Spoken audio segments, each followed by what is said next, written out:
Hi everyone, welcome back to another episode of Troubleshooting Network Nightmares. And in this video, we are going to discuss about another trunking issue.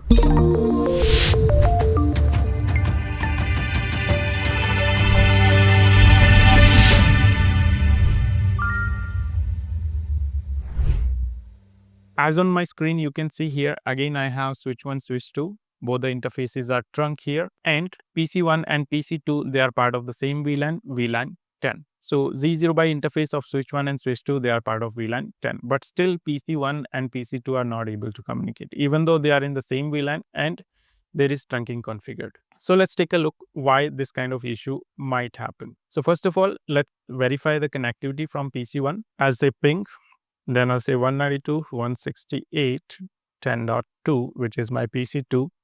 And I can see here that they are not communicating. Again, it shows that destination host unreachable. My PC1 is not able to reach PC2. So how do we troubleshoot this kind of issue? So let's see step by step.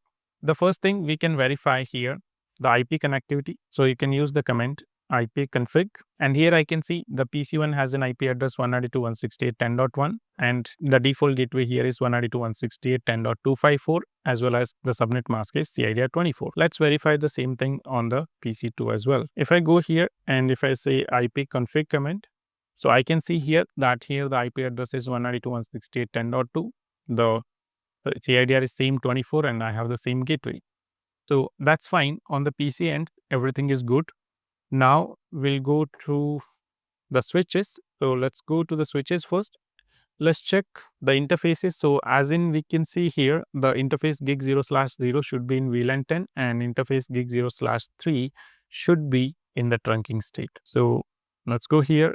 I'll say enable, and first of all, I'll say show VLAN brief. I go and check here that okay, my Z0 by 0 interface is part of VLAN 10. Next thing I will check whether Z0 by 3 interface of my switch, is it in the trunking state or not. So I'll say show interface trunk. If I check it, so I can see here that Z0 by 3 is in the trunking state. Okay. And VLAN 1 and 10 is allowed here. So that's fine on the switch 2 end. Now let's go on the switch 1 end. Here let's check same interface, enable, and I'll say show VLAN brief. If I check here, I can see here that VLAN 10, that means is available, and Z0 by 0 is member of VLAN 10. Now let's check whether Z0 by 3. So if I say show interface trunk, so Z0 by 3 should be in the trunking state. Again, I can see here that Z0 by 3 interface is in the trunking state. But here I notice a problem that it does not allow VLAN 10 here. Okay, so this interface is not allowing VLAN 10, and I go and check this configuration and I say show running interface gig 0/0, and if I see this is my gig 0/0 interface, and if I check the trunk interface configuration, here it says that allowed VLANs are only this. So I have to add my VLAN 10 also into the allowed VLAN. Let's go and add it. Go to the global configuration mode, and you say interface gig 0/3, and you will say switch port trunk allowed VLAN, and you will add the VLAN 10. Okay, so I have added it. Now again, if I check, do show running interface gig 0/3.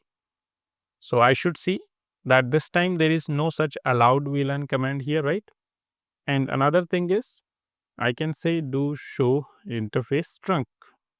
So now we can see VLAN 1 and 10 is allowed. So since VLAN 1 and 10 is allowed, now our communication should be fine.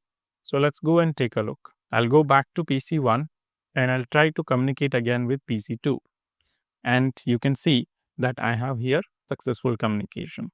So sometimes it happens that by mistake, one of the VLAN is excluded from the trunk link, right? So sometimes due to negligence, these kind of issues may happen, and this is how you're going to troubleshoot step by step. So always, first of all, check the IP configuration of the devices, whether the devices are having the IP configuration correct or not. Once you are sure about that, check whether the devices are part of correct VLAN or not.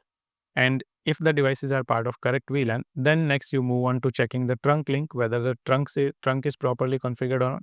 If the trunk is configured, do make sure to check about the allowed and blocked VLAN. So that's how you are going to troubleshoot trunking issues. So this is it for this video. I hope this video was informative. If you find this video useful, do like the video and subscribe to the channel. I'll see you guys in another one. Bye bye.